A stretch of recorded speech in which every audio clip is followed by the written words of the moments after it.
समन्तः चक्रवालेषु अत्रा गच्छन्तु देवता सद्धम्मं मुनिराजस्स सुनन्तु सग्घ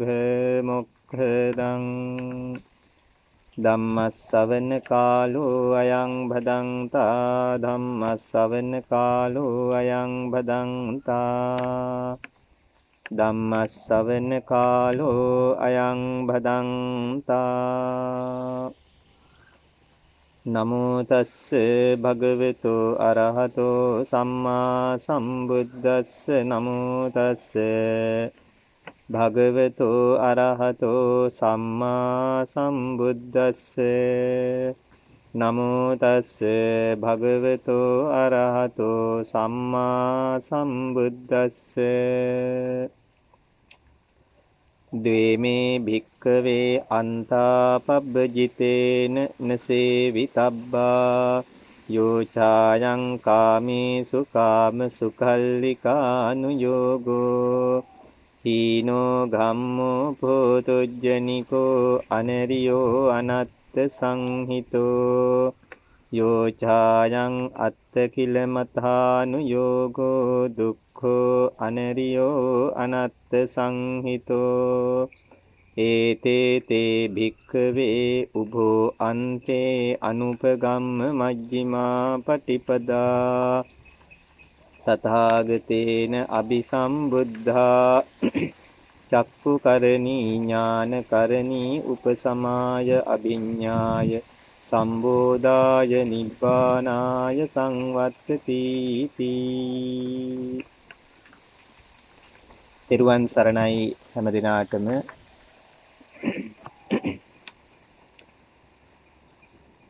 ඇසලපුර පසළොස්වක පොහොය නිමිති කරගෙන සූදානම් වෙන්නේ ශාන්තනායක ලෞතර බුදුරජාණන් වහන්සේ මහා කරුණාවෙන් දේශනා කොට වදාළ උතුම් ශ්‍රී සද්ධර්මය බිඳක් ටික වේලාවක් දේශනා කරන්නට. සම්මතයෙන් ඔබට බුදුදහම කියන මේ පාඨය මුල් කරගනිමින් මා සෝදානම් වෙන්නේ ලෞතර බුදුරජාණන් වහන්සේ බුද්ධත්වයට පත් වුණාට පස්සේ මුලින්ම ඒ අවබෝධ කරගත්ත උතුම් ශ්‍රී සද්ධර්මය ධම්සක් පැවතුම් සූත්‍රය, එහෙම නැත්නම් ධම්මචක්කප්පවත්තන සූත්‍රය, එහෙමත් නැත්නම් බුදුරජාණන් වහන්සේගේ මංගල ධර්ම දේශනාව විදියට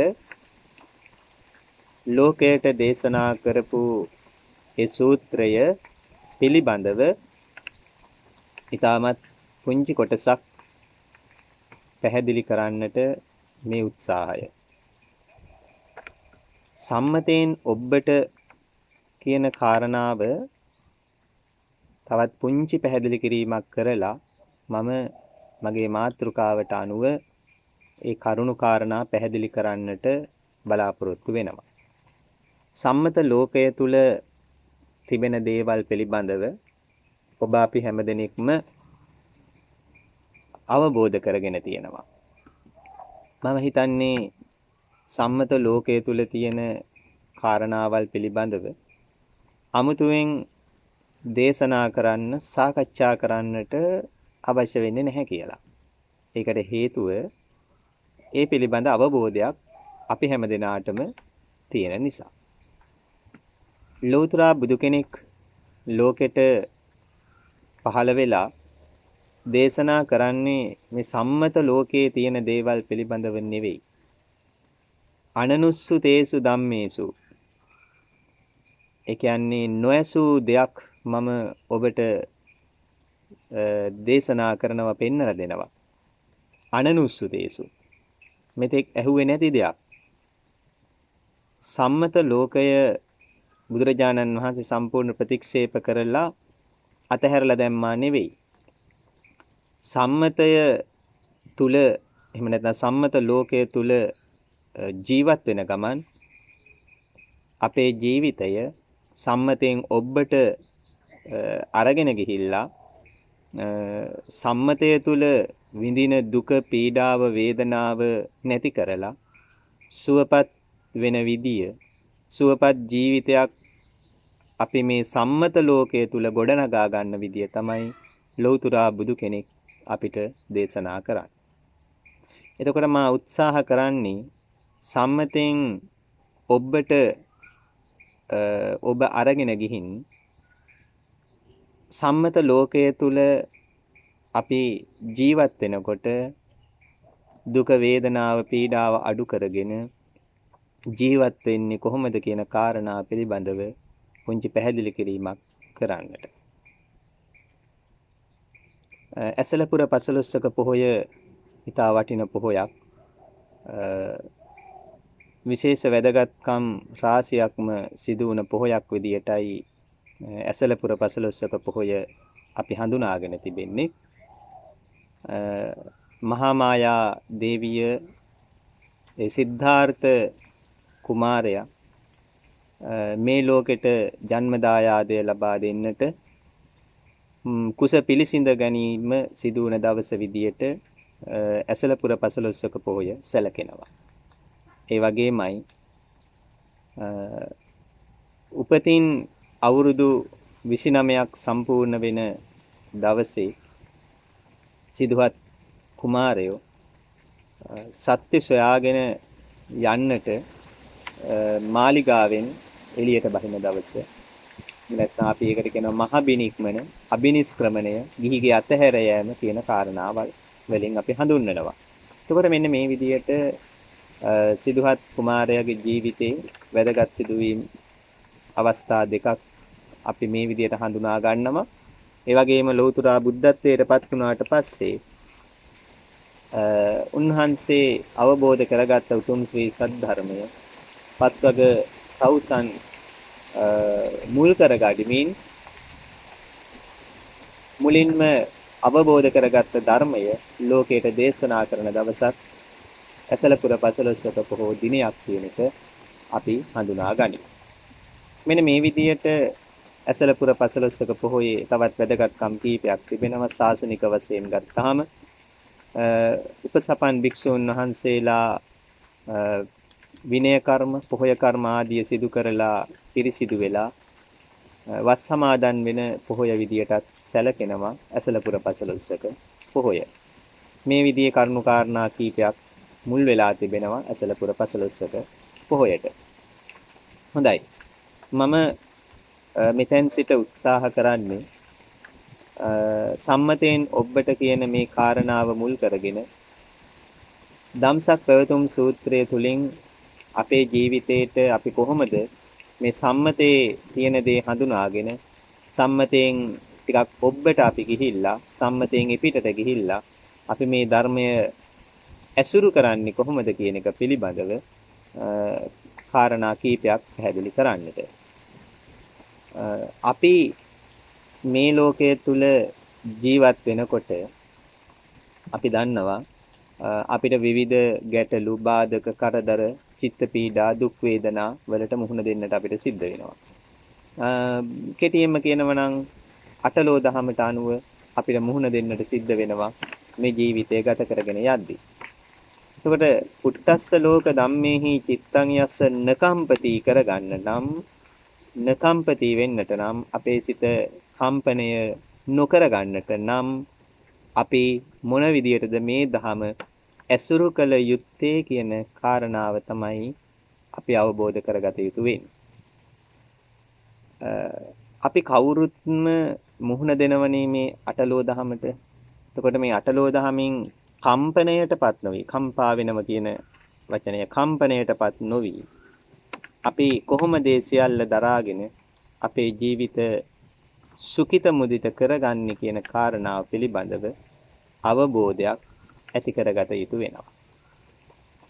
ලෞතුරා බුදු කෙනෙක් ලෝකෙට මේ පණිවිඩය ලබා දෙන්නෙම සියලු ලෝක සත්වයාට අමා මහ නිවනින් සැනසීම ඒක පරමාර්ථය තමයි. නමුත් එය හැම කෙනෙකුටම ඒ අමා මහ නිවනට යනවා කියන එක පහසුවෙන් කරන්න පුළුවන් දෙයක් නොවුනත් යම් ප්‍රමාණයකට හරි සියලු ලෝක සත්වයාට සැනසille ජීවත් වෙන්නට අවශ්‍ය පදනම බුදුදහම තුලින් බුදුරජාණන් වහන්සේගේ ඒ උතුම් දර්ශනය තුලින් අපිට පසක් කරලා දීලා තිබෙනවා.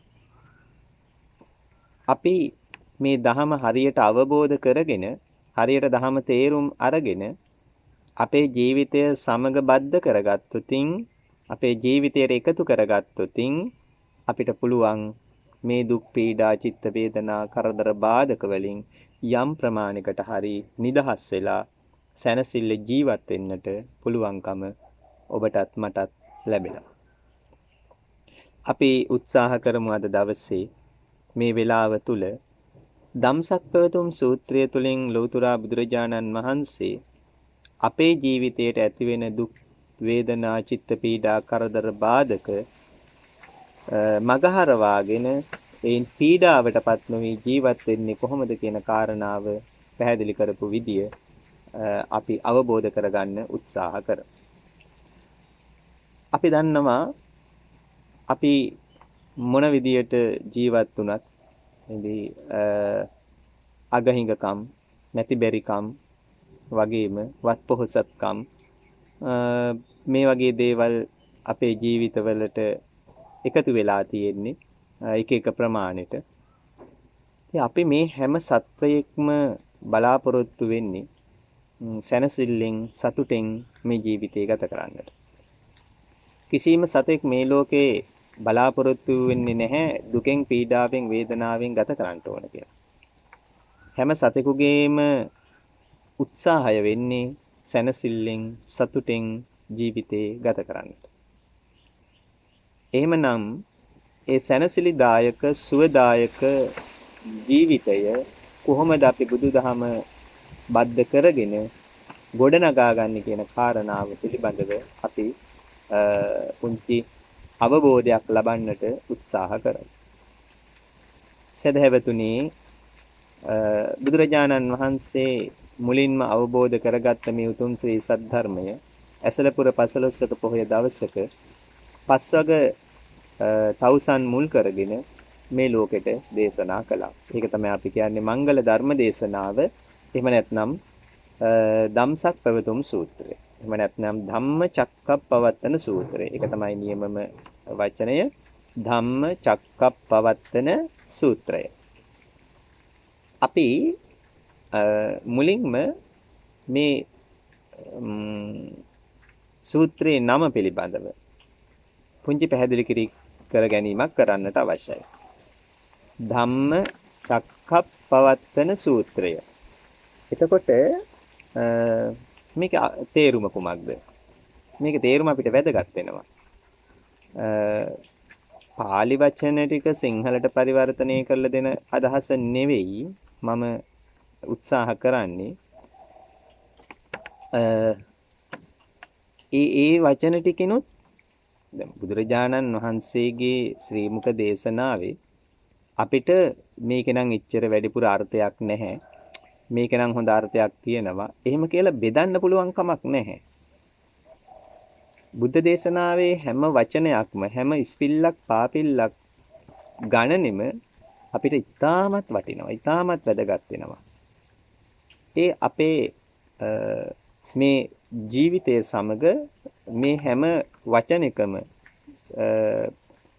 අපි සම්බන්ධ කරගත්තොතින් ජීවිතයත් එක්ක හැම වචනිකම තියෙන්නේ හැම අකුරකම තියෙන්නේ බුදුරජාණන් වහන්සේ දේශනා කරපු මේ ධර්මය අපේ ජීවිතේ නිවාසනසවා ගන්නට ඒ වචනකින් පවා ඒ අකුරකින් පවා අපිට උපකාර කරනවා. ඒ නිසා මේ හැම වචනයක්ම අපිට වැදගත් වෙනවා. ධම්ම චක්කප්පවත්තන සූත්‍රය. සූත්‍රය කියන වචනේ තේරුම ගත්තහම දැන් අපි දන්නවා සූත්‍රය දැන් ඉගෙන ගන්න අය විදිහට ඉගෙන ගත්ත අය විදිහට අපි දන්නවා මේ ගණිතය විෂය තුල තියෙනවා සූත්‍ර. ඒ වගේ විවිධ විෂයන් තුළ සූත්‍ර තියෙනවා. ඒ සූත්‍රයෙන් කුමක්ද කරන්නේ? දැන් ගණිතය විෂයේදී අපිට ගැටලුවක් තියෙනවා. එතකොට මේ ගැටලුව විසඳ ගන්නට අපි අර ඒකේ තියෙන ඒ දී අකුරු ටික ඒ විවිධ දේවල් තියෙනවනේ අපිට දීපු ගණන තුල ඒ ටික විසඳ ගන්නට අපි සූත්‍රයකට ආදේශ කරනවා. එතකොට ඒ සූත්‍රයකට ආදේශ කරාම තමයි අර ගණිත ගැටලුව निराකරණය වෙන්නේ විසඳෙන්නේ. ඒ වගේ එතකොට විසඳ ගන්න ක්‍රමය තමයි සූත්‍රය තුල තියෙන්නේ. විසඳ ගන්න ක්‍රමය සූත්‍රය තුල තියෙන්නේ. එතකොට සූත්‍රය කියලා කියන්නේ ක්‍රමය. විසඳ ගන්න ක්‍රමය. විසඳ ගන්න ක්‍රමය. එතකොට ධම්මචක්කප්පවත්තන සූත්‍රය. දැන් බුදුරජාණන් වහන්සේ දේශනා කරපු විවිධ සූත්‍ර තියෙනවනේ. දහස් ගණනක් තියෙනවනේ. මේ හැම එකක්ම සූත්‍රය කියලා නම් කරනවනේ. ඒ සූත්‍රය කියන්නේම ක්‍රමය. මොන ක්‍රමයද? අපේ දෛනික ජීවිතේ එන විවිධ බාධක, ගැටලු, කරදර, පීඩා, දුක් වේදනා මේවා විසඳ ගන්න ක්‍රමය. හැම සූත්‍රයකින්ම දේශනා කරලා තියෙන්නේ දැන් අපේ ජීවිතේ දුක් පීඩා වේදනා කියලා කියන්නේ මොනවද? ඒ ඔක්කොම ගින්දරනේ. ඒ ඔක්කොම ගිනි ගොඩවල්නේ. එතකොට මෙන්න මේ ගිනි ගොඩවල් වලින් අපේ ජීවිතය අලු කරනවනේ, දවනවනේ, පුච්චනවනේ. එතකොට බුදුරජාණන් වහන්සේ මේ දේශනා කරන්නේ මෙන්න මේ පිච්චෙන ජීවිතය, ගිනි ගන්න ජීවිතය, අලු බවට පත් වෙන ජීවිතය නිවෙන ක්‍රමය, නිවා ගන්න ක්‍රමය. දැන් මම මුලිනුත් කිව්වේ ඔබට අපි කවුරුත් උත්සාහ කරන්නේ සැනසෙල්ලෙන් සතුටින් ජීවත් වෙන්නනේ. සැනසෙල්ල සතුට කියන්නේම නිවුණු ජීවිතයනේ. එතකොට ජීවිතයක් නිවුනේ නැහැ කියලා කියන්නේ ගින්දර ගොඩකින් ඇවිලෙනවා කියන එකනේ, ගිනි ගොඩකින් ඇවිලෙනවා කියන එකනේ. එහෙමනම් මෙන්න මේ ඇවිලෙන ගින්න නිවා ගන්න ක්‍රමය තමයි සූත්‍රය කියලා කියන්නේ. ධම්මචක්ක චක්ක කියන්නේ චක්කු කියන වචනයෙන් චක්කු කියලා කියන්නේ ඇස් වලට. ඇස් වලින් කරන්නේ කුමක්ද? පෙනෙන එක. ඇස් වලින් කරන්නේ පෙනෙන එක. ඒ නිසා තමයි චක්කු කියලා කියන්නේ පෙනෙනව කියන එකයි. ධම්ම කියලා කියන්නේ අපි දරාගෙන ඉන්නවා කියන එකයි. දරාගෙන ඉන්නවා කියන එකයි. එhmenan පවත්තන සූත්‍රය පවත්තන. ඒක අර රඳවා ගන්නා පවත්වා ගන්නා ක්‍රමය. පවත්තන සූත්‍රය පවත්වා ගන්නා ක්‍රමය මොනවද? ධර්මය පෙනෙන ඇස. ධර්මය පෙනෙන ඇස පවත්වා ගන්න විදිය. ධම්මචක්කප්පවත්තන සූත්‍රය. දැන් මම නැවත ඔබට කියනවා මේ සම්මතෙන් ඔබට අපිට නොපෙනෙන දෙයක්, අපි නොදන්න දෙයක් සම්මත ලෝකයේ තුල පොත්පත්වල නැති දෙයක් තමයි ලෞතර බුදුරජාණන් වහන්සේ අපිට පෙන්වලා දුන්නේ. එතකොට ඒක අපේ ජීවිතේට අපි එකතු කරගන්නේ, බද්ධ කරගන්නේ කොහොමද කියන එක අපිට ඉතා වැදගත් වෙනවා. ඒ කාරණාව තමයි මේ හිමිහිට පැහැදිලි කරන්න මම උත්සාහ කරන්නේ. එතකොට ධර්මය පෙනෙන ඇස පවත්වා ගන්නා ක්‍රමය. එතකොට ධර්ම කියලා කියන්නේ අපේ ජීවිතේ අපි දරාගෙන ඉන්න දේවල්. චක්ක කියලා කියන්නේ චක්කු කියලා කියන්නේ පෙනෙනවා කියන එකයි. එහෙමනම් අපේ ජීවිතේ අපි දරාගෙන ඉන්න දේවල් දැකලා එතකොට ඒ දරාගෙන ඉන්න දේවල් ටික අපේ ජීවිතෙන් අපි අයින් කරන්න ඕනනේ. ඇයි අපි ඒව ඉවත් කළ යුත්තේ? අපි දරාගෙන ඉන්නේ හැම වෙලාවෙම ගිනි ගොඩක්, දුක් ගොඩක්, වේදනා ගොඩක්, පීඩා ගොඩක්. අපි හැම වෙලාවෙම අපි දරාගෙන ඉන්නේ හැම දෙයක්. ඒ ටික අපි දකින්න ඕනේ. ඒ දැකලා අපි ඒක අපේ ජීවිතයේ තියෙන දුක් පීඩා වේදනා ටික අපි ඒව නැති කරගන්න ඕන. අන්න ඒ ක්‍රමය ලෞතර බුදුරජාණන් වහන්සේ අපිට පැහැදිලි කරා දේශනා කරා. නම් දැන් අපි උත්සාහ කරන්නට ඕන මේ කාරණාව යටතේ බුදුරජාණන් වහන්සේ මේ ධම්සක් පැවතුම් සූත්‍ර දේශනාව තුළදී මේ අපේ ජීවිතේ අපි දරාගෙන ඉන්න දේවල් ඒවා දැකලා ඒවා දරාගෙන ඉන්නේ ගිනි ගොඩවල් නම් ඒ දරාගෙන ඉන්නේ ගිනි ගොඩවල් ටික නිවා දමන ක්‍රමය කොහොමද මේ සූත්‍රය තුලින් දේශනා කරේ කියන එකයි අපි අවබෝධ කරගන්නට අවශ්‍ය. දැන් මම විශ්වාස කරනවා ඔබට මේ ධම්මචක්කප්පවත්තන සූත්‍රය කියන මේ සූත්‍රයේ මේ නමේ අදහස ඔබට පැහැදිලියි කියලා. එතකොට අපි ඊළඟට මෙතනදී අවබෝධ කරගන්න උත්සාහ කරන්නට ඕන බුදුරජාණන් වහන්සේ මේ දේශනාව සිදු කරන්නේ දැන් පස්වග තවුසන් මුල් කරගෙන. පස්වග තවුසන් මුල් කරගෙන. එතකොට බලන්න මේකේ ආරම්භයේ තියෙන්නේ මෙහෙමයි. ද්වේමේ භික්කවේ අන්තා පබ්බජිතේන නසේවිතබ්බා. ද්වේමේ භික්කවේ. එතකොට එතන හොඳට තේරුම් ගන්නට ඕන අපි භික්කවේ කියන වචනයක් තියෙනවා. අන්තා පබ්බජිතේන කියලා වචනයක් තියෙනවා. ඒ වචන දෙක අපිට ඉතා වැදගත් වෙනවා මේ කාරණාව තුල. ද්වේ කියලා කියන්නේ දෙකක් කියන එකනේ. මහණෙනි දෙකක් තියෙනවා. භික්කවේ අන්තා පබ්බජිතේ අන්තයට නොයා යුතු පබ්බජිතේන පබ්බජිතයා විසින්. දැන් කවුද පබ්බජිතයා කියලා කියන්නේ? කවුද මේ භික්කවේ කියන මහණෙනි කියලා බුදුරජාණන් වහන්සේ ආමන්ත්‍රණය කරන්නේ? කාටද මේ ආමන්ත්‍රණය කරන්නේ? මතක් හිතන්නකෝ කාටද මේ භික්කවේ කියලා ආමන්ත්‍රණය කරන්නේ? දැන් මේ සූත්‍රය තුල තියෙන කාරණානේ. මහණෙනි භික්ෂුව කියලා භික්ෂුව මහණෙනි. එතකොට කාටද ආමන්ත්‍රණය කරන්නේ? පස්වක තවුසන්ට. ආමන්ත්‍රණය කරන්න වෙන කාටවත් නෙවෙයිනේ. මේක ආනන්ද හාමුදුරන්ට දේශනා කරපු එකක් නෙවෙයිනේ.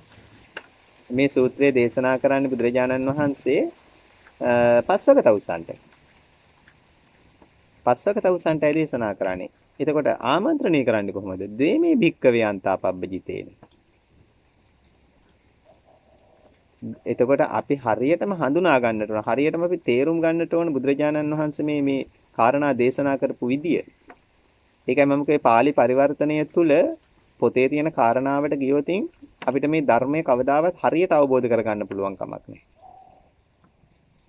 මොකද ඒ කාරණා එක්ක ගත්තහම අපිට පොතේ තියෙන කාරණාවම පිළිගත්තොතින් අපිට කවදාවත්ම මේ නිවීම සැනසීම හොයාගන්න පුළුවන් කමක් නැහැ. ඒකට හේතුව තමයි පොතේ තියෙන්නේ ලියපු එක බුදුරජාණන් වහන්සේගේ අදහස නොවෙන්න පුළුවන්. හරියටම අපි කල්පනා කරලා බැලුවොත් පොඩ්ඩක් තේරුම් ගන්න උත්සාහ කරොත් පොතේ තියෙන කාරණාව අපි හොඳට පිරිසිදු කරලා ගන්න ඕන. පොතේ තියෙන කාරණාව හොඳට අපි පවිත්‍ර කරලා ගන්නට ඕන. ඒ පොතේ තියෙන කාරණාව තුල ඉතා වැදගත් පොතේ තියෙන කාරණාව. ඒක එපා කියන එක නෙවෙයි මම කියන්නේ.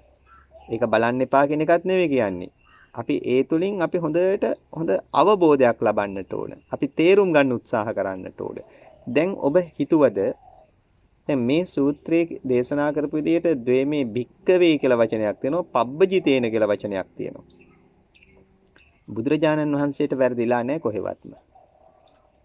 නම් බුදුහාමුදුරන්ට වැරදිලාත් දන්නේ මේ පබ්බජිත කියන්නේ භික්කවේ කියන්නේ එක්කෙනාටම නේද? නෑ. බුදුරජාණන් වහන්සේට වැරදිලා නැහැ. බුදුරජාණන් වහන්සේ හරියටම දේශනා කරා. පැහැදිලිවම දේශනා කරා. එහෙමනම් මෙතන අපි තේරුම් ගන්නට ඕන ද්වේමේ භික්ඛවේ එතන ආමන්ත්‍රණය කරන්නේ පස්වග තවුසන්ට. එතකොට මතක තියාගන්න භික්ෂුව කියලා කියන්නේ භික්කවේ කියන වචනේ තුල භික්ෂුව කියලා කියන්නේ චීවරයක් පොරවාගත්ත අපිටද. ඇයි අපිට භික්ෂුව කියලා කියන්නේ? අපිට භික්ෂුව කියලා කියන්නේ භික්ෂුවක් වෙන්නට මාර්ගය තෝරගෙන තියෙනවා. ඒ නිසා ඒ මාර්ගය යන ගමනේ අපි මේ චීවරයක් දාගෙන ඉන්නවා. ඒ මාර්ගය අපි තවමත් ගිහිල්ලා නියම භික්ෂුවක් බවට පත් වුණේ නැහැ කියන එක මම පැහැදිලිවම ප්‍රසිද්ධිය කියනවා. අපි තවමත් නියම භික්ෂුවක් වෙලා නැහැ.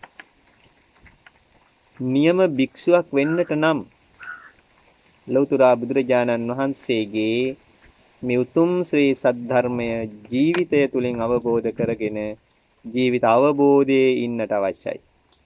ජීවිතය සමග බද්ධ කරගෙන ඒ අනුව ජීවත් වෙන්නට ඕන අපි. බියක්ෂය කරගත්ත කෙනෙක් වෙන්නට ඕන. කුමන බියද අපි මේ ෂය කරගන්නේ, අඩු කරගන්නේ, නැති කරගන්නේ? අපි කාටත් තියෙන්නේ සංසාර බය, සංසාර බිය. ඔබ අපි කාටත් තියෙනවා. මෙන්න මේ සංසාර බිය අපි දුරු කරගන්නට ඕන. සංසාරයට අපි කවුරුත් බය තියෙනවා. ඇයි අපි නැවත මේක උපදිනවා කියලා අපි දන්නවා. අපි දන්නවා අපි මේක උපදිනවා කියලා. මේ සංසාරය තුල අපි කවුරු හරි මොකෙක් හරි වෙලා නැවත උපදිනවා. ඒ බය අපිට තියෙනවා අපිට දුක් විඳින්න වෙයි කියලා. ඒ බය තියෙනවා රහත් නොවුන සසරින් එතර නොවුන හැම කෙනෙකුටම. මේ බය ඔබටත් තියෙනවා මටත් තියෙනවා අපි කාටත් තියෙනවා. ඒක ෂය කරගත්ත කෙනා තමයි භික්ෂුව බවට පත් වෙන්නේ. එහෙමනම් ද්වේමේ භික්කවේ අන්තා පබ්බජිතේන අපිට දේශනා කරනවා මහණෙනි අන්ත දෙකක් තියෙනවා. සේවනය කරන්නට එපා, යන්නට එපා, ඒක අනුගමනය කරන්නට එපා. කවුරු විසින්ද? පබ්බජිතයා විසින්. පබ්බජිතේන නසේවිතබ්බා. සේවනය නොකළ යුතුයි පබ්බජිතයා විසින්. කවුද මේ පබ්බජිතයා කියන්නේ? දැන් ඔබ මේ එක වචනයක් ඉගෙන ගත්තා. මේ ටික වැදගත් වෙනවා අපිට. ඉගෙන ගත්ත වචනේ තමයි භික්කවේ. භික්ෂුව. භික්ෂුව කියලා කියන්නේ බියක්ෂය කරගත්ත කෙනා. මොන බියද? සංසාර බිය. ඒ සංසාර බිය ක්ෂය කරගෙන තියෙන්නේ, අඩු කරගෙන තියෙන්නේ, දුරු කරගෙන තියෙන්නේ ලෞතර බුදුදහම ජීවිතය තුළින් අවබෝධ කරගත්ත කෙනා. අවබෝධ කරගත්තා කියලා කියන්නේ ඒ දහමට අනුව ජීවිතය සකස් කරගත්තා කියන එකයි. නසේවිතබ්බා සේවනය නොකළ යුතුයි. කවුද? පබ්බජිතයා විසින්. පබ්බජිතයා කියන්නේ කවුද කියන එක අපි දැන් තේරුම් ගන්නට අවශ්‍යයි. පබ්බජිත. පබ්බජිත. එතනක් තියෙනවා වචන දෙකක්. ජිත කියන්නේ දිනා ගන්නවා කියන එකයි. ජිත කියන්නේ දිනා ගන්නවා කියන එකයි. පබ්බ කියලා කියන්නේ පුරුක කියන එකයි. පුරුක දිනා ගන්නවා. මොකක්ද ඒකේ තේරුම? ජීවිත පුරුක දිනා ගන්නවා කියන එකයි.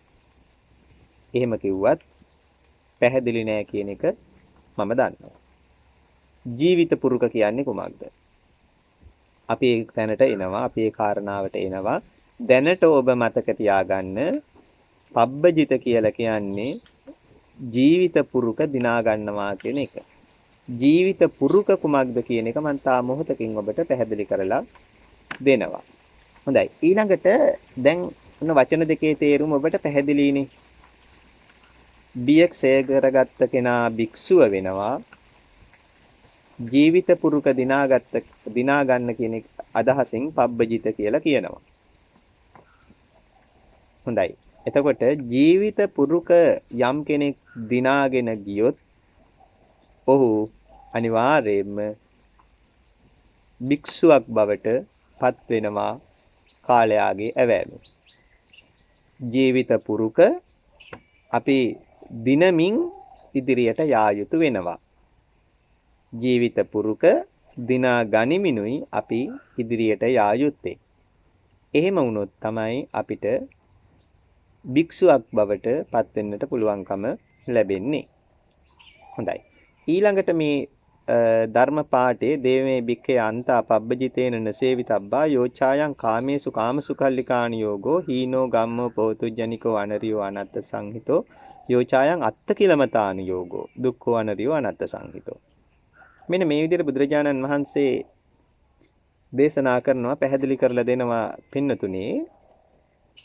ඊළඟට සේවනය නොකළ යුතු අන්ත දෙකක් ගැන. සේවනය නොකළ යුතු අන්ත දෙකක් ගැන දේශනා කරනවා. එතකොට අපි දන්නවා අපේ ජීවිතය අපි ගත කරගෙන යනකොට අපේ ජීවිතේ හැම මොහොතකදීම ජීවිතේ කොටස් දෙකක් අපේ තියෙනවා. මම මෙන්න මෙහෙම කිව්වොතින් ඔබට ඒක ජීවිතේ හැම වෙලාවෙදිම අපි උත්සාහ කරන්නේ සැපසේ ජීවත් වෙන්නනේ. සැප ලබන්නටනේ අපි උත්සාහ කරන්නේ. එතකොට මේ සැප ලබන්න උත්සාහ කරන ජීවිතය තුළ අපේ ජීවිතයේ තියෙන්නේම කාම කියලා කියන්නේ කැමැති කියන එකයි. කාමය කියන්නේ කැමැත්ත කියන එකයි. කාමේසු කාමසුකල්ලිකාන යෝගෝ. එතන කියනවා කාමය කැමැත්ත. අපි හැම කෙනෙක්ම කැමැති. කුමකටද කැමැති? සුවසේ ජීවත් වෙන්න. සුවසේ ජීවත් වෙන්න කැමැති අපි අපේ කැමැත්ත ඉටු කර ගැනීම සඳහා අපි විවිධ දේවල් අනුගමනය කරනවා. කාමය තියනවා කියලා කියන්නේ අපේ ජීවිතේ කැමැත්ත තියනවා කියන එකයි. කුමකටද අපි කවුරුත් කැමති? සුවසේ ජීවත් වෙන්න.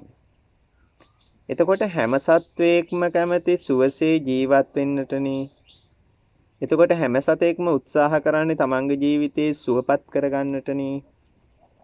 එතකොට හැම සතෙක්ම උත්සාහ කරන්නේ තමන්ගේ ජීවිතේ කුමන ක්‍රමයකට හෝ සැපවත් කරගන්නට. එතනදී අපේ ජීවිතයට කැමති දේවල් අපි ලං කරගන්නවා. කැමති දේවල් ලං කරගන්නවා. ඒ වගේම ජීවිතයට අකමැති දේවල් අපි ඈත් කරනවා. ඒක නේද වෙන්නේ? මොහොතක් හිතන්න. කැමති දේවල් ලං කරනවා, අකමැති දේවල් ඈත් කරනවා. අපි ඔකට මෙහෙම වචන දක්වතින් ආකර්ෂණ විකර්ෂණ. නම් මේ කාම කියලා කියන්නේ කාන්දමක්. ඒකට අපි ඇදලා ගන්නවා, තල්ලු කරලා දානවා. ආකර්ෂණය කරගන්නවා, විකර්ෂණය කරනවා. දැන් ඔබට පැහැදිලිද? අපි ආකර්ෂණය කරනවා, විකර්ෂණය කරනවා. අපි ඇදලා ගන්නවා, අපි ඈත් කරලා දානවා, තල්ලු කරලා දානවා. අපි ලං කරගන්නවා, අපි ඈත් කරනවා. මේක නේද වෙන්නේ අපේ ජීවිතේ. මොහොතක් පාසා අපි මේ ලෝකය තුලින් යම් කිසි දෙයක් අපේ ළඟට අපි ඇදලා ගන්නවා. අපේ ළඟට අපි ඇදලා ගන්නේ සැප ලබන්නට. ඒකෙන් ගන්න පුළුවන් සැපය අපි අරගෙන ඊළඟට මොකද කරන්නේ? ඒක අපි ඈත් කරනවා. ඒක අපි ඈත් කරනවා. ඒක අපි තල්ලු කරලා දානවා. ඒක අපි ප්‍රතික්ෂේප කරනවා. ඒක අපි එපා කියලා කියනවා. ලං කරගත්ත දෙයින් ලබා ගන්න පුළුවන් සැපයක් තියෙනවා නම් ඒ සැපය ලබාගෙන ඒ සැපය උරාගෙන අපි මොකද්ද කරන්නේ? ඊළඟට ඒක අපිට ඇති කියලා අපි ඈත් කරලා දානවා. තේරුණාද ඔබට? මොහොතක් ඔබ හිතන්න ජීවිතේ සැප ලබා ගැනීමේ අදහස ඇතිව අපි ලං කරගෙන ඊට පස්සේ සැප තියෙනවා නම් අරගෙන අපි බලාපොරොත්තු වෙන සැපය ඊට පස්සේ කොහොමද කරන්නේ? අපි ඒක ඈත් කරනවා. ඒ ඈත් කරන්නෙම තව එකක් අපි ආකර්ෂණය කරගන්න ගම. මේකේ කෙලවරක් නැහැ. අවසානයක් නැහැ. නැවතුමක් නැහැ. මේක දිවා රෑ දෙකේදීම අපි නිදාගත්තත් මේක සිද්ධ වෙන දෙයක්. අපි නිින්ද ගියත් අපිට ඒ වෙලාව තුල ශරීරය සකස් වෙනවා අවදි වුණ ගමන් ආපහු කැමැති අකමැති දේවල් ලබා ගන්නයි ඈත් කරන්නයි. කාම කියලා කියන්නේ ඒකයි. කැමැත්ත කියන එකයි. කාමේසු කාමසුඛල්ලිකානු යෝගෝ. එතකොට බුදුරජාණන් වහන්සේ දේශනා කරනවා ද්වේමේ භික්කවේ අන්තාපබ්බජී තියෙන අන්තයට යන්න එපා. අන්තයට යන්න එපා කියනවා මෙන්න මේ ආකර්ෂණ විකර්ෂණ දෙකේ. දැන් තේරුණාද? කැමැති අකමැති දෙක. මේක තමයි අන්ත දෙක. ඒ වුණාට අපිට පොතේ පැහැදිලි කරලා දෙන්නේ ඒක නෙවෙයිනේ. සැප ලබන්නට එපා වුණවට වඩා දුක් විඳින්නටත් එපා වුණවට වඩා.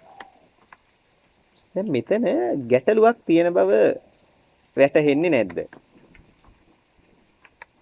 සැප තියෙන්නේ මොකටද තියෙනවනම් විඳින්න. මේ ලෝකෙ තුල සැප තියෙනවනම් විඳින්න ඕනේ. එතකොට සැප ලබන්න එපා කියලා බුදුරජාණන් වහන්සේ දේශනා කළා නෑනේ. සැප ලබන්න එපා කියලා දේශනා කරලා නෑ. සැප තියෙනවා නම් ඒවා භුක්ති විඳින්න ඕනේනේ. ඒ සැපයනේ අපි හොයන්නේ. නමුත් අපි හිතන අපි සොයන සැපය නෙවෙයි ඔය තියෙන්නේ. ඒ නිසා තමයි අපි ලං කරගන්න දේ ටික වෙලාවකින් අපි නැවත ඈත් කරන්නේ. අපි ලං කරගන්න දේ අපි ඈත් කරන්නේ අපි බලාපොරොත්තු වෙන සැපය ඒකේ නැති නිසා. බුදුරජාණන් වහන්සේ දේශනා කරන්නේ මේ ලෝකය අපි පරිහරණය කරනකොට දැන් ද්වේමේ භික්කවේ අන්තාපබ්බජේතන නසේවිතබ්බා යෝචන කාමේසු කාමසුඛල්ලිකානු යෝගෝ. කාමේසු කාමසුඛල්ලිකානු යෝගෝ. හීනෝ ගම්මෝ පෝතුජ්ජනිකෝ අනරියෝ අනත්ත සංහිතෝ. මේක මහා අනර්ථ සහිතයි. මහා අනර්ථකාරී දෙයක්. අපි මේ සැප බලාපොරොත්තුව සැප අපේක්ෂාවෙන් සැප ලබා ගැනීමේ අදහසින් මේ ලෝකයේ දේවල් ලං කරගන්නට එපා කියනවා. එහෙම වුණොත් කුමක්ද වෙන්නේ කියලා ඊළඟට දේශනා කරනවා. මේ කැමැත්ත බලාපොරොත්තුවෙන් කාමයෙන් නැත්නම් ඒ අපේ ජීවිතේ සැප බලාපොරොත්තුවෙන් අපි මේ ලෝකෙන් අල්ලා ගන්නා දේවල්. මේ ලෝකෙන් අපි අපේ ජීවිතයට බද්ධ කරගන්න දේවල් සම්බන්ධ කරගන්න දේවල්. ඒවයි සැප නැහැ කියලායි කියන්නේ. ඒවයි සැපයක් නැහැ. ඒ නිසා සේවනය කරන්න එපා. සැප බලාපොරොත්තුවෙන් මේ ලෝකීය වස්තුන් ලං කරගන්න එපා කියනවා. ඇයි එහෙම දේශනා කරන්නේ? සැප බලාපොරොත්තුව අල්ලා ගන්නා හැම දෙයකම තියෙන්නේ දුකක් වේදනාවක් පීඩාවක්. එහෙමනම් දුක වේදනා පීඩාව කියලා කියන්නේ පිච්චෙන දේ කියන එක. පිච්චෙන බව. ගිනි ගන්න ස්වභාවය. අපි දුකට වේදනාවට පීඩාවට සතුටට මේ හැම දෙයකටමපත් වෙන්නේ අපේ ජීවිතය ගිනි ගත්තාම. අපේ ජීවිතේ ගිනි ගත්තාම. එතකොට මේ ලෝකයේ සියලුම වස්තු පුද්ගල සිද්ධි මේ ඔක්කොම වස්තු පුද්ගල සිද්ධි මේ සියල්ලම ගිනි ගන්නා දේවල්. අපි ආශ්‍රය කරන අපි ඇසුරු කරන්නේ ගිනි ගන්න දේවල්. එhmenan ගිනි ගන්නකොට අපේ ජීවිතේ නැති වෙන්නේ කුමක්ද? ජීවිතේ ගිනි ගන්නකොට අපේ ජීවිතේ නැති වෙන්නේ මොනවද?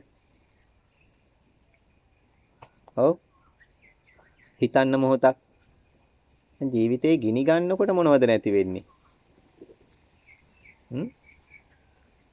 ජීවිතේ උණුසුම නැති වෙනකොට මොනවද අපිට ලැබෙන්නේ? අපේ ජීවිතේ උණුසුම නැති වෙනකොට අපිට ලැබෙන්නේ උණුසුම නැත්නම් සිසිලස ලැබෙන්නේ. නේද? එතකොට ජීවිතේ ගිනි ගන්නකොට මොනවද නැති වෙන්නේ?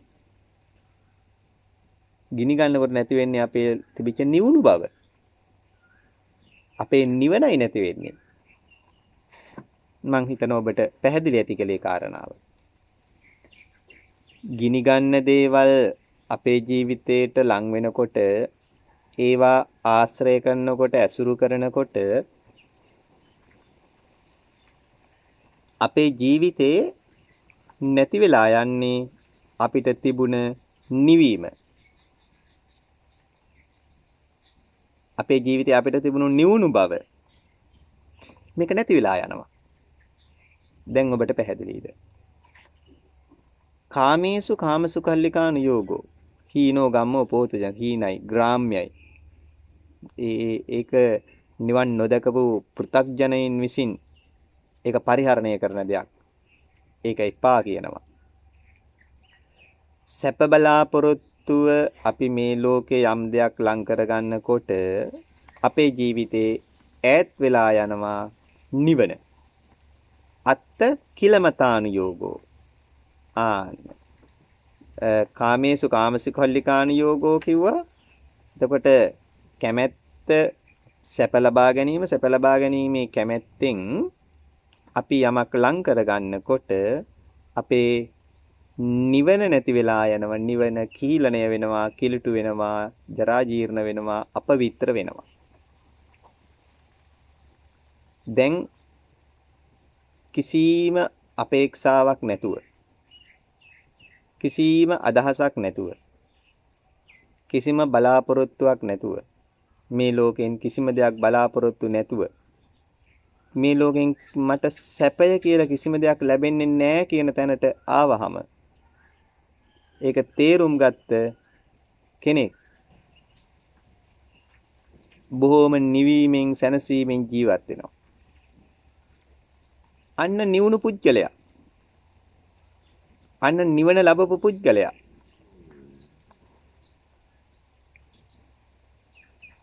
තේරුණාද? නිවන් ලැබපු පුජ්‍යලයාගේ ලක්ෂණය මේ ලෝකේ කිසිම දෙයක් ලං කරගන්නේ නැහැ. මොනවද?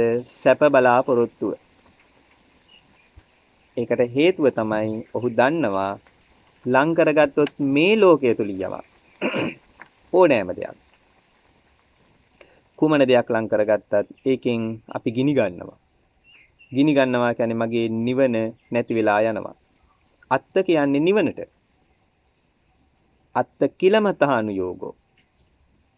නිවන කීලණය වෙනවා. නිවන අපිරිසිදු වෙනවා. මගේ දැන් කිසිම අපේක්ෂාවක් බලාපොරොත්තුවක් නැතුව ඉන්නව නම් ඔහු ඉන්නේ නිවුණු කෙනෙක් විදියටනේ. නිවුණු කෙනෙක් විතරනේ. දැන් අපිට කිසිම අදහසක් බලාපොරොත්තුවක් නැත්නම් අපි බොහොම නිවුණු අය නේද? කුමන හෝ අපේක්ෂා බලාපොරොත්තු ගොන්නක් තියෙනකොට අපි ඒ ප්‍රමාණයට ගිනි ගන්නව නේද? තේරුණාද ඔබට? එතකොට අපි බලාපොරොත්තු ගොඩාක් අපේ ජීවිතයට ලං වෙනකොට අපි ගොඩාක් දුක් විඳින අය වෙනවා. බලාපොරොත්තු ගොඩාක් අපි පොදි බැඳගත්තාම ජීවිතේ දුක් විඳින කෙනෙක් බවට පත් වෙනවා. එතකොට අපි ජීවිතෙන් අපි ඈත් කරනකොට අපේක්ෂා බලාපොරොත්තු ජීවිතේ ටික ටික නිවෙන්න ගන්නවා. හැම වෙලාවෙම අපේ ජීවිතය තුළ අපේක්ෂාවක් බලාපොරොත්තුවක් තියෙනවනේ. ඒ කියන්නේ හැම වෙලාවෙම අපි ගිනි ගන්නවා කියන එකයි. හැම වෙලාවෙම අපි ගිනි ගන්නවා කියන එකයි ඒකේ අදහස් කරන්නේ. බලාපොරොත්තුවක් අපේක්ෂාවක් ජීවිතේට ආවහම ගිනි ගන්නවා එකෙන්. ඒකෙන් පිච්චෙනවා අපි. ඒක ඉෂ්ට කරගන්න අපි විවිධ දේවල් කරනවා. එතකොට ගිනි ගන්න කෙනා පිච්චෙන කෙනා දඟලනවා. ඇයි දඟලන්නේ? ගින්නෙන් ඈත් වෙන්න. ගින්නෙන් මිදෙන්න. ඔහු දඟලන්නේ. ඒ වගේ අපි කවුරුත්ම එහෙමයි. අපි හැමදෙනෙක්ම අපේ ජීවිතේ ගිනි ගන්නකොට ගිනි ගන්න දෙයින් අපි මිදෙන්න බලන්නේ. ඒ වෙනින් මොනව හරි දෙයක් කරනවා. මේ පිච්චෙන සතා දඟලනවනේ. පිච්චෙන්නේ නැතුවයි. ඒක නේද වෙන්නේ? ඔව්. එතකොට බුදුරජාණන් වහන්සේ දේශනා කරන්නේ සැප බලාපොරොත්තුවෙන් මේ ලෝකෙ කිසි දෙයක් අල්ලන්නට එපා. යන්න එපා ඔබ. ඇයි ඔබේ නිවන නැති වෙනවා. අත්ත කිලමතාණු වෙනවා. නිවන කිලිටි වෙනවා. නිවන අපිරිසිදු වෙනවා. නිවන අපවිත්‍ර වෙනවා. ඔබේ නිවුණු බව ඔබට නැති වෙලා යනවා. පින්නතුනේ ස්වභාවයෙන්ම අපි නිවුණු පුද්ගලයෝ. ස්වභාවයෙන්ම නිවුණු පුද්ගලයෝ. හැබැයි නිවුණු පුද්ගලයෝ බවට පත් වෙන්නේ අපි ළඟ අර ගිනි ගන්න අපේක්ෂා බලාපොරොත්තු නැත්නම් විතරයි. එහෙමනම් දැන් අපි එනවා නැවතත් අර පබ්බජිත කියන වචනෙට. පබ්බජිත කියන්නේ පුරුක දිනනවා කියන එකයි.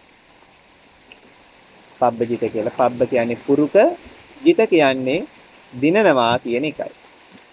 ජීවිත පුරුක දිනා ගන්නවා, දිනනවා කියන අදහස. පින්නතුනේ අපේ ජීවිතේ අපි දන්නවා ජීවිතේ ගත කරගෙන යනකොට අපිට විවිධ අපේක්ෂා බලාපොරොත්තු අපේ ජීවිතේට එනවා. ජීවිතය කියන්නේ මේ බලාපොරොත්තු අපේක්ෂා එක්ක යන ගමනනේ. ජීවත් වෙනවා කියලා කියන්නේ ඒකයි. බලාපොරොත්තු එනවා, ඒවා ඉෂ්ට කරගන්නවා, ආපහු ඒකෙන් ඈත් වෙලා තවත් බලාපොරොත්තුවකට යනවා. ඊට පස්සේ ඒකත් අපි ඉෂ්ට කරගන්න බලනවා. සමහර ඒවා ඉෂ්ට කරගන්න පුළුවන් වෙනවා, සමහර ඒවා අපිට ඉෂ්ට කරගන්න බැරි වෙනවා. කොහොම හරි මේ ජීවිතය තුළ අපි විවිධ අපේක්ෂා ඇති කරගෙන ඒ අපේක්ෂා ඉටු කරගන්න අපි උත්සාහ කරන පිරිසක්. හැම මොහොතකම මොහොතක් පාසා අපිට සංකල්පයක් එනවා ජීවිතේ කුමක් හෝ දෙයක් මේක අපි මේ විදියට ඉටු කරගන්නට ඕන, සම්පූර්ණ කරගන්නට ඕන කියලා. හැම මොහොතකම එහෙම සංකල්පයක් තමයි අපේ ජීවිතේ අපිට තියෙන්නේ. එතකොට පබ්බජිතයා කියලා කියන්නේ පුරුක දිනා ගන්නවා කියන එකයි. පුරුක දිනනවා කියලා. දැන් අපි දන්නවා අපේ ජීවිතේ හැම මොහොතකම හැම වෙලාවකම තියෙනවා අපේක්ෂාවක්. ඒක ඉෂ්ට කරගන්න ඕනේ කියන තැනක් එනවා. තැනකට එනවා අපි. එතකොට ජීවිතේ හැම මොහොතකම උදා වෙනව සංකල්පයක් මම මෙන්න මේ අදහස ඉෂ්ට කරගන්න ඕනේ කියලා. ඒක ඔබේ ජීවිතෙන් ඔබ පරීක්ෂා කරලා බලන්නට ඕනේ.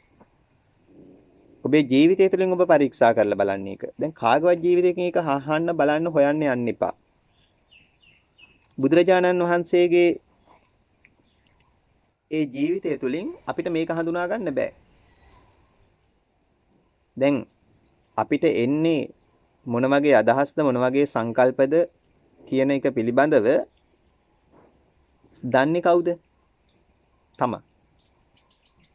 තමන්ගේ ජීවිතේ හැම බලාපොරොත්තු අපේක්ෂා හැම මොහොතෙම එනවද නැද්ද කියලා දන්නේ කවුද?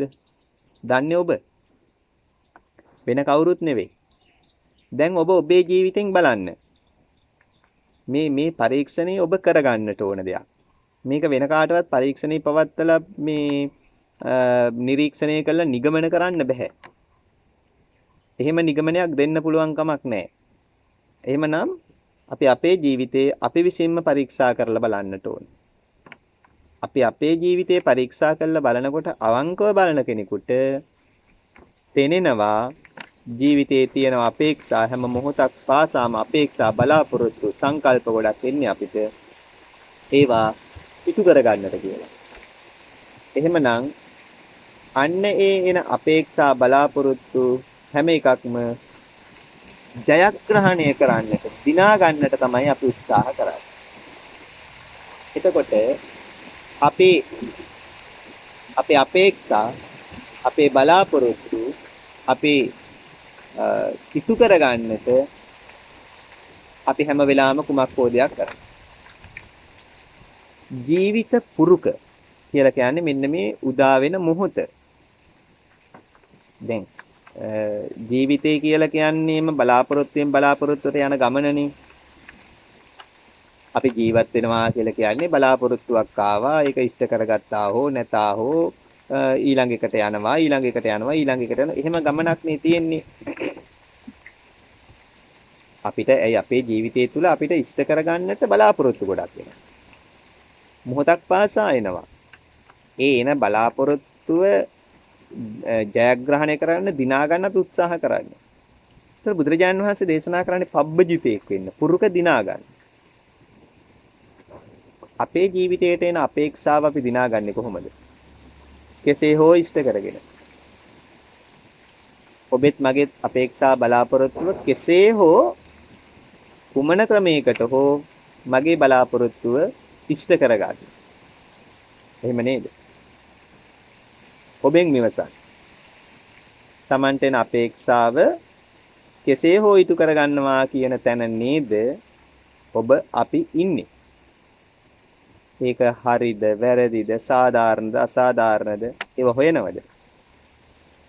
ඒව හොයන අයත් ඉන්නවනේ. කෙසේ හෝ තමන්ගේ අපේක්ෂාව ඉටු කරගන්නවා කියන තැනට හැඩගැහිච්ච කෙනා හැම වෙලාවෙම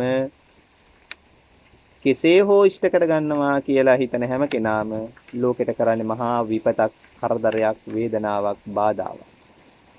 ලෝකේ පීඩණයටපත් කරනවා. ලෝකේ පීඩණයටපත් කරනවා. තමන්ගේ අපේක්ෂාව තමන්ගේ බලාපොරොත්තුව කුමන ක්‍රමයකට හෝ ඉටු කර ගන්න ඕනේ කියන තැන ඔහු ජීවත් වෙන නිසා. ඒ නිසා තමයි විවිධ අපරාධ මේ ලෝකයට මහා සාපරාධී දේවල් මිනිස්සු කරන්නේ. අනෙක් කෙනාට මොන දේ වුණත් කමක් නැහැ. අනෙක් කෙනාගේ ජීවිතය නෙමෙයි තමන්ගේ ජීවිතය ගැන හෝ හිතන්නේ. තමන්ගේ අපේක්ෂාව කුමන ක්‍රමයකට හෝ ඉෂ්ට කර ගන්න ඕනේ කියන තැනට එන්නේ. සැප බලාපොරොත්තුෙන් මේ ලෝකයේ ඔහු විවිධ දේවල් පරිහරණය කරනවා. දැන් සමහර දේවල් එතනදී ඔහු ලං කර ගන්නවා, සමහර දේවල් ඉවත් කරනවා. ආකර්ෂණය කරනවා, විකර්ෂණය කරනවා. සැප ලබා ගැනීමට සමහර දේවල් ලං කර ගන්නවා. ඒකේ සැප නැහැ කියලා තේරිච්ච ගමන් ඒක පැත්තකට දානවා, තල්ලු කරනවා, විනාශ කරනවා. ඒක හරි භයානක තැනක්. භයානක දෙයක්. ඇයි? ඇත්තට භයානක. ඇයි තමන්ගේ අපේක්ෂාව තමන්ගේ බලාපොරොත්තුව කුමන ක්‍රමයකට හෝ මොන ක්‍රමයකට හෝ ඉෂ්ට කරගන්නවා කියන තැනටනේ සකස් වෙන්නේ ඔහු. එතකොට ඔහුගේ සැපයට බාධක යමක්ද ඒ සියලු බාධක ඔහු ඈත් කරන්න උත්සාහ කරනවා. ජීවිතයේ එන සියලු කරදර බාධක වේදනාවල් තමන්ට ගෙනත් දෙන ඒ හැම දෙයක්ම හැම කෙනෙක්ම ඔහු විනාශ කරන්න උත්සාහ කරනවා. ඇයි? තමන්ගේ අපේක්ෂාව, තමන්ගේ කැමැත්ත ඉෂ්ට කරගන්න යන ගමන. තමන්ගේ කැමැත්ත, තමන්ගේ බලාපොරොත්තුව, තමන්ගේ අපේක්ෂාව ඉෂ්ට කරගන්න යන ගමනේදී තමන්ගේ බාධක සියල්ල ඔහු කෙසේ හෝ දිනා ගන්නවා. හැබැයි බුදුරජාණන් වහන්සේ දේශනා කරපු විදියට පබ්බජිත නෙවෙයි. ඔහු කෙසේ හෝ දිනනවා කියන තැන ඔහුගෙන් ලෝකෙට මහා විපත්ති, කරදර, හිංසා, පීඩා කොතෙකුත් එන්නට පුළුවන්. ඒක මොන තරම් දරුණුද, මොන තරම් භයානකද කියලා කියනවනම් සමහර වෙලාවට තමන්ගේ අරමුණ ඉෂ්ට කරගන්න ගියහම බාධාවකට තියෙන්නේ යමක්ද? බාධාවකට තියෙන්නේ යමක්ද? ඒ බාධකයේ කෙසේ හෝ ඉවත් කරන්න උත්සාහ කරනවා. කෙසේ හෝ කියන තැන හරි භයානකයි. තමන්ගේ අරමුණ ඉෂ්ට කරගන්න බැරි බාධාව තමන්ගේ අම්මා නම් ඒ බාධකය ඔහු අයින් කරනවා. ඒ අම්මා කියන අදහස නෙවෙයි එතන තියෙන්නේ. අම්මා කියන සංකල්පයක් එතන ඔහුට නැහැ. ඔහුට එතන පේන්නේ බාධකයක් විදියට. ඒ බාධක ඉවත් කරන කෙනෙක් බවට ඔහුපත් වෙනවා. ඒ බාධක ඉවත් කරනකොට සමහරලාට ඉවත් වෙන්නේ අම්මා, තාත්තා, සහෝදරයෙක්, සහෝදරිය, බිරිඳ, දරුවෝ, යාළුවෝ, මිතුරෝ මේ වගේ අය. තමන්ගේ අරමුණ කෙසේ හෝ ඉටු කරගන්නවා කියන තැන ඉන්න කෙනා හැම වෙලාවෙම ලෝකයට හිංසා, පීඩා, වේදනා, කරදර, දුක් කම්කටොළු ගෙනත් දෙන කෙනෙක්. දැන් මෙහෙම හිතන්න. තමන්ගේ අපේක්ෂාව, තමන්ගේ බලාපොරොත්තුව ඉෂ්ට කරගන්නට විදියක් නැති කෙනෙක්. බාධා ගොඩක් ඇවිල්ලා. අම්මා බාධාවක් වෙලා, තාත්තා බාධාවක් වෙලා, සහෝදර සහෝදරියෝ බාධාවක් වෙලා, හිතමිතුරු බාධාවක් වෙලා මේ විදියට බාධක ගොඩාක් ආපු කෙනෙක්. බාධක ගොඩාක් ආපු කෙනෙක් මේ බාධක වලින් මිරිකෙනවා. බාධක වලින් ඔහු හෙම්බත් වෙනවා. ඔහුට දරා ගැනීමේ හැකියාව නැති වෙලා යනවා මේ බාධක ටික. මේ බාධක ටික දරා ගැනීමේ හැකියාව නැති වෙනකොට ඔහු කුමක්ද කරන්නේ? බාධක අයින් කරන්නත් බෑ. බාධක ටික අම්මා තාත්තා සහෝදර සහෝදරියෝ දූ දරුවෝ බිරිඳ නම් ඔහුට මේ ඔක්කොම අයින් කරන්න පුළුවන්ද? සමහරලාට හිතන්නකො බිරිඳ තමයි බාධාව. මගේ අරමුණ ඉෂ්ට කරගන්න විදියක් නැහැ. මේ මම කියනකොට ඔබ තේරුම් ගන්න ඕන අරමුණකුවන් පස්සේ අපේක්ෂාවකවම බලාපොරොත්තුකුවන් පස්සේ විවිධ විදියට එන්න පුළුවන් ඒක. විවිධ අපේක්ෂා විවිධ බලාපොරොත්තු තියෙන්නේ අපිට. එතකොට තමන්ගේ අපේක්ෂාව ඉෂ්ට කරගන්න බැරි තමන්ගේ බිරිඳ නිසා නම් ස්වාමියාට බිරිඳ නිසා නම් බිරිඳට ස්වාමියා නිසා නම් දරුවන්ට දෙමව්පිය නිසා නම් දෙමව්පියන්ට දරුවෝ නිසා නම් හිතමිතුරන්ට තමන්ගේ හිතමිතුරෝ නිසා නම් තමන්ගේ අපේක්ෂාව ඉෂ්ට කරගන්නට ඔහු ඕනෑම දෙයක් කරයි. අර බාධක ටික ඉවත් කරගන්න බැරි නම් ඔහු කල්පනා කරනවා දැන් මම ජීවත් වීමෙන් පළක් නැහැ කියලා. මම දැන් ජීවත් වෙන එකේ ප්‍රතිඵලයක් නැහැ කියලා ඔහු කල්පනා කරනවා. ඔහු කල්පනා කරලා ජීවත් වීමේ ඵලයක් නැහැ කියන තැනට ඔහු හැඩගැහිලා ඊළඟට ඔහු තමන්ගේ ජීවිතය තමන් විසින්ම නැති කරගන්න උත්සාහ කරනවා. සියදිවි හානි කරගන්න කෙනෙක් පැමිණෙන්නේ ඔන්න ඔතෙන්නේදී. ඕනෑම සියදිවි හානි කරගනිපු කෙනෙක් හරියට පරිශ්‍රණය කරලා බැලුවොතින් හරියටම අපි පරීක්ෂණයක් කරලා බැලුවොතින් ඔහු තමන්ගේ අපේක්ෂාව ඉෂ්ට කරගන්න බැරි තැනකට ඇවිල්ලා ඔහු හෙම්බත් වෙලා මිරිකිලා පොඩි වෙලා ඉඳපු නිසා තමයි ඒ තීරණය ඔහු ගන්න. තමන්ගේ අපේක්ෂා තමන්ගේ බලාපොරොත්තු ඉෂ්ට කරගන්න බැරි තැනකටපත් වෙලා ජීවිතය කල්පනා කරලා බලන්න මේ කාමය නැත්නම් කැමැත්ත නැත්නම් ආසාව එහෙම නැත්නම් සැපය බලාපොරොත්තුවෙන් අපි මේ ලෝකය පරිහරණය කරනකොට අපිට වෙන දේ ලෞතර බුදුරජාණන් වහන්සේ දේශනා කරන වෙන මේ ධර්මය මේ ඔබ දරාගෙන ඉන්න දේ සිතේ දරාගෙන ඉන්නේ මොන වගේ දෙයක්ද කියන එක පිළිබඳ හොඳ අධීක්ෂණයකින් පසු වෙන්න. හොඳ අධීක්ෂණයකින් පසු වෙන්න. හැම වෙලාවෙම කල්පනා කරන මම මේ දරාගෙන ඉන්නේ කුමක්ද කියන එක පිළිබඳව. මගේ ජීවිතේ මම දරලා තියෙන්නේ කුමක්ද කියන එක පිළිබඳව හිතන්න මොහොතක්. එතකොට ඒක ඉෂ්ට කරගන්න දරාගෙන ඉන්න එක දකින්න. ධම්මචක්ක ධර්මය පෙනෙන ඇසක් ඇති කරගන්න. එතකොට Tamanට පේන්න ගන්නවා Taman දරාගෙන ඉන්නේ කුමක්ද කියන එක පිළිබඳව.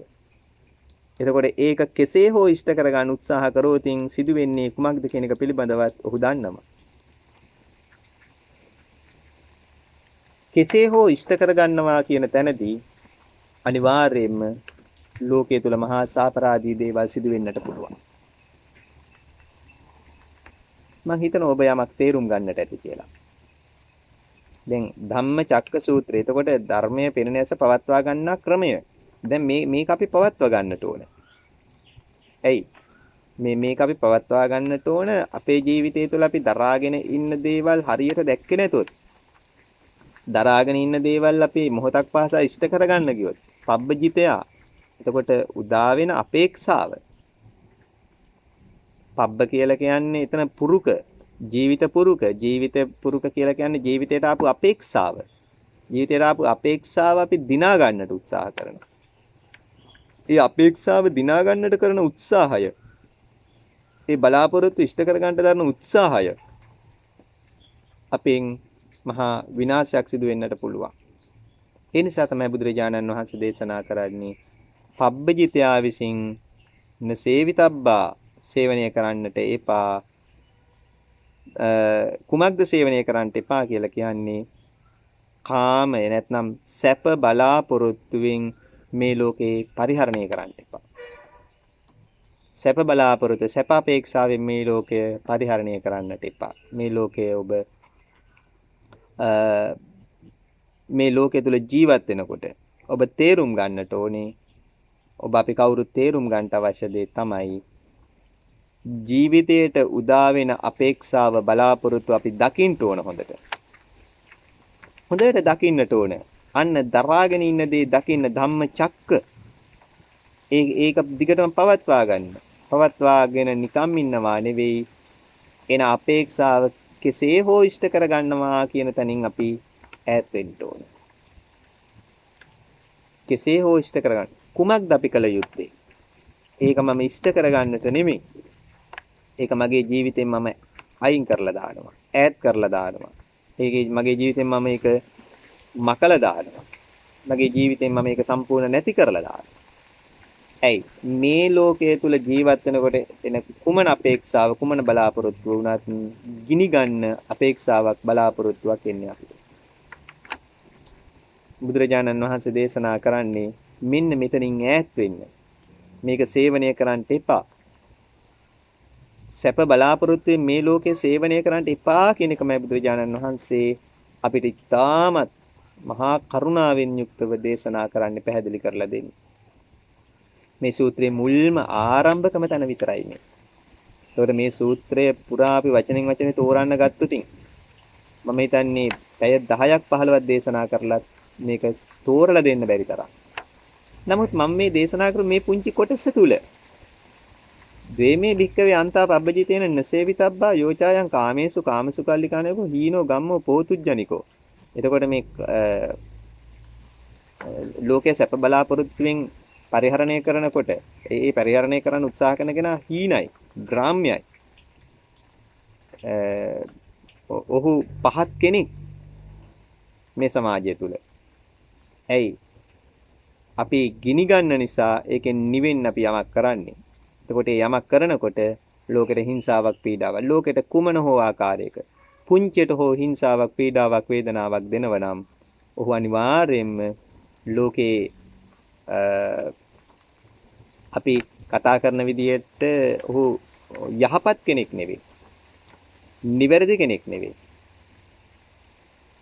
ඒ නිසා ඔහු පහත් කෙනෙක් කියලා බුදුරජාණන් වහන්සේ දේශනා කරන්නේ. නිවන් ගමනේදී ඔහු ඊටා පහත් මිනිසෙක්.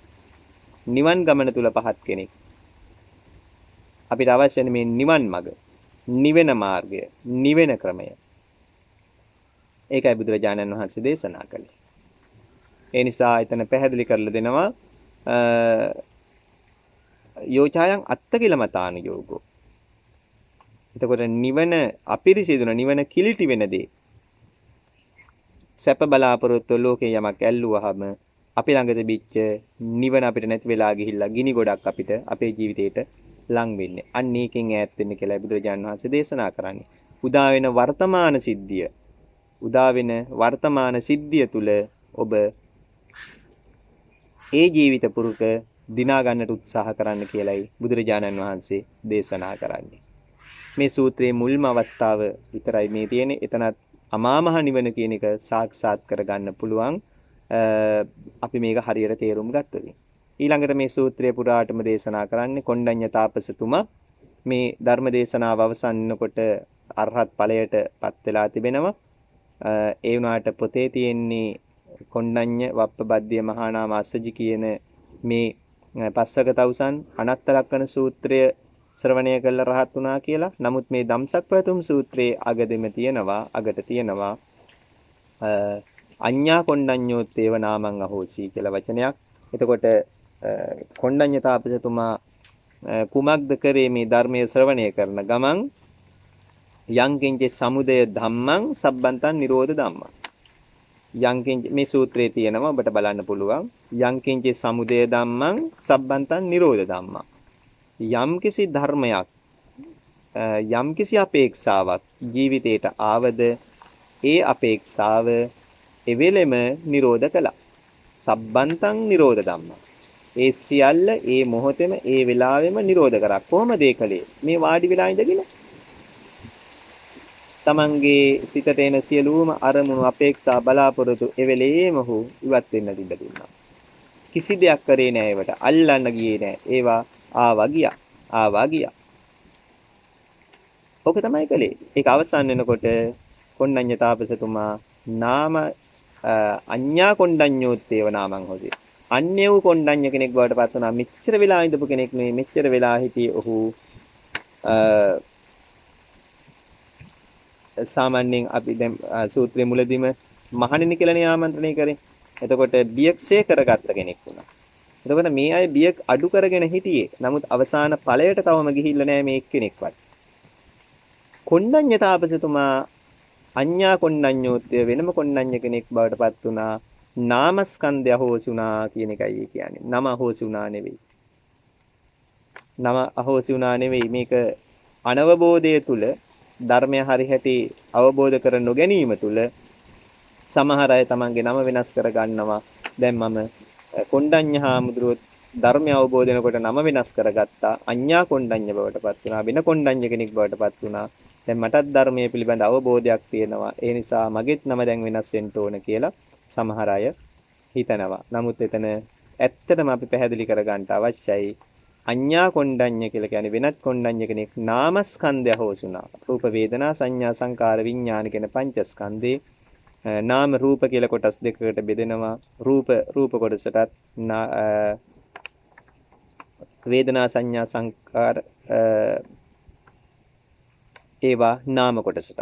එතකොට නාමස්කන්ධය හොසුනා කියලා කියන්නේ රහත් ඵලය ලබා ගත්තා කියන එකයි. පැහැදිලිවම. ඉතින් මේකේ ගොඩාක් තව සාකච්ඡා කරන්න දේවල් තියෙනවා. නමුත් මීට වඩා අපිට මේ පිළිබඳ දේශනා කරන්න වෙලාව යොදා ගන්නට බැහැ. කොහොම නැත් ඔබ තේරුම් ගත යුතු දේ තමයි ධම්සක් පැතුම් සූත්‍ර දේශනාව තුළ ලෞතර බුදුරජාණන් වහන්සේ දේශනා කරන්නේ අපිට මේ ලෝකය සැප බලාපොරොත්තුෙන් පරිහරණය කරන්නට එපා. තියෙන්නේ දුක් ගොඩක් ගිනි ගොඩක් ඒවා ජීවිතයට ලං වුණාම ජීවිතේ පිච්චෙනවා ගිනි ගන්නවා ඔබේ නිවුණු ස්වභාවය ඔබට නැති වෙලා යනවා කියන එකයි. අන්ත දෙක පිළිබඳව සඳහන් කරද්දී පොතපතේ පිරීලා තියෙන්නේ අද පැහැදිලි කරලා තියෙන්නේ දහම් පාසලේ පුංචි පොතේ ඉඳලා ආචාර්ය මහාචාර්ය পদවි වලට යන්න යම් කෙනෙක් මේවා පරිහරණය කරනවා නම් ඒ අයට ගැළපෙන පොත්වල පවා සඳහන් වෙලා තිබෙන්නේ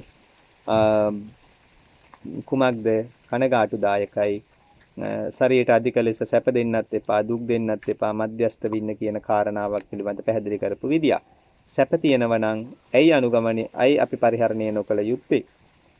ඒ වසියල්ල උපේක්ෂා සහගත බුදුරජාණන් වහන්සේට ජේතවනාරාමයේ වගේ මහා අති අලංකාර අති සැප සුඛෝපභෝගී විහාරස්ථාන ලැබුණා. ඒවා බුදුරජාණන් වහන්සේ පිළිගත්ත පරිහරණය කරා.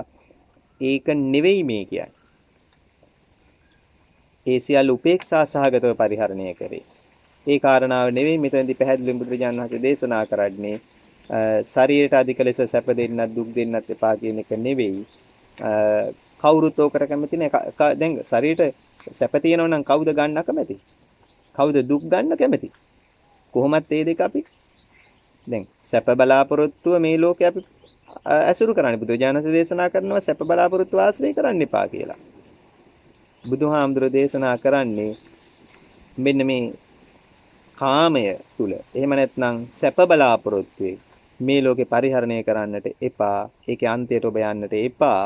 එතකොට වෙන්නේ කුමක්ද? අත්ත කිලමතාණු වෙනවා. නිවන කිලිටි වෙනවා. ඒකයි මේ අන්ත දෙකට යන්න එපා කියලා බුදුරජාණන් වහන්සේ දේශනා කරේ. එතකොට අපි අන්ත දෙකට නොයා ඉන්නකොට මධ්‍යස්ථ තැන ඉන්නවා. උදා වෙන ජීවිත පුරුක දිනා ගන්නා පුජ්‍යලේ බවට පත් වෙනවා කියන එකයි. ඊළඟට මේ සූත්‍රයේ පුරාවටම කොණ්ඩඤ්ඤ තාපසතුමා මේ ධර්මාවබෝධය තුල ඉන්න වෙලාවේ කොණ්ඩඤ්ඤ තාපසතුමාගේ චිත්තසංතානයේ සිදුවෙන වෙනස පිළිබඳව දේශනා කළා තියෙන්නේ. විවිධ මේ බ්‍රහ්ම ලෝක ආදී දේවල් පිළිබඳව දේශනා කරලා තියෙන්නේ. එතන පොතපතේ පැහැදිලි කරපු විදිහට බුදුරජාණන් වහන්සේගේ මේ දේශනාව මේ විවිධ මේ ලෝකවලට ගමන් ගත්තා මේ කියන කතාවක් මේ සූත්‍රයේ අවසාන හරිය තියෙනවනේ. බ්‍රහ්ම ලෝක පිළිබඳ දේශනා කරපු තැන. මේ ඔක්කොම සිතේ මට්ටම් කියන එක අමතක කරන්න එපා. බුදුහාමුදුරන්ගේ දේශනා මේ අහසේ තියෙන වෙනත් ලෝකවලට ඇහුණා කියන එක නෙවෙයි. ඒක දේශනාව ශ්‍රවණය කරමින් ඉන්නකොට ඒක අවබෝධ කරගන්නකොට අපේ සිත පිරිසිදු වෙන මට්ටම අති පාරිශුද්ධත්වයට පත් වෙන විදිය. දැන් මේ ප්‍රමාණයට පිරිසිදුනා, දැන් මේ ප්‍රමාණයට පිරිසිදුනා, දැන් මේ ප්‍රමාණයට පිරිසිදුනා ආදී වශයෙන් සිතේ පවිත්‍රත්වයේ පිරිසිදු බව ඇති වෙන ප්‍රමාණය ඇති වෙන විදිය තමයි දේශනා කරලා තියෙන්නේ. ඉතින් ඒ පිළිබඳ දේශනා කරන්නට වෙලාව නොවුනත් මම විශ්වාස කරනවා ඔබ මේ මුල්ම ආරම්භකම තැන බුදුරජාණන් වහන්සේ ද්වේමේ භික්කවේ අන්තාපබ්බජිතේන කියලා දේශනාව ආරම්භ කරපු තැනම පැහැදිලිවම අමා මහ නිවනට කෙනෙකුට යන්නට අවශ්‍ය පරිසරය මේ පාඩය තුලම පැහැදිලි කරලා තියෙනවා කියන එක. අවසාන වශයෙන් ඔබට මතක් කරන්නේ මේ සූත්‍ර දේශනාව මේ දේශනාව තුල ඔබට ඔබේ දෛනික ජීවිතය සමග බද්ධ කරගන්නකොට සැප බලාපොරොත්තුව මේ ලෝකේ පරිහරණය කරන්නට එපා. ගිනි ගොඩක් ලැබෙන්නේ. ඒ ගිනි ගොඩෙන් පිච්චෙනවා කියලා කියන්නේ අපේ නිවන, අපේ නිවීම අපිටම නැති වෙලා යනවා. ඒ නිසා තමන්ගේ අපේක්ෂා බලාපොරොත්තු ඉටු කරගන්න අවශ්‍ය. නමුත් ලෝකෙට කිසිම ආකාරයක පීඩාවක්, වේදනාවක්, හිංසාවක් වෙන විදියට ඔබේ අපේක්ෂා, ඔබේ බලාපොරොත්තු ඉෂ්ට කරගන්නට යන්න එපා කියන එකත් ඉතාම කාරුණිකව මෙත් සිතින් යුක්තව මතක් කරමින් ධර්මානුශාසනාව අවසන් කරනවා. ඔබ හැම දිනාටම ලෝතුරා සද්ධර්මය නිවැරදිව ශ්‍රවණය වේවා, ධර්මාවබෝධය ලැබේවා, මාමහ නිවනින් සැනසෙන්න මේ ධර්ම දේශනාවත් ඔබට පාරමිතා ධර්මයක්ම වේවා කියලා ප්‍රාර්ථනා කරගන්නවා. ආකාශත්තා ච බුම්මත්තා දේවා නාග මහිද්దికා පුඤ්ඤන්තං අනුමෝදිත්වා චිරං රක්ඛන්තු ශාසනං. ආකාශත්තා ච බුම්මත්තා දේවා නාග මහිද්దికා පුඤ්ඤන්තං අනුමෝදිත්වා චිරං රක්ඛන්තු දේශනං. ආකාශත්තා ච බුම්මත්තා දේවා නාග මහිද්దికා පුඤ්ඤන්තං අනුමෝදිත්වා චිරං රක්ඛන්තු මම් පරන්ති. නිදුක් වේවා, නිරෝගී වේවා, සුවපත් වේවා. සැමටම ධර්මාවබෝධයෙන් නිවන් අවබෝධ කරගෙන ජීවිත සැනසෙල්ල උදා කර ගැනීම පිණිසම මේ පින්කමත් හේතු වේවා, වාසනාව වේවා.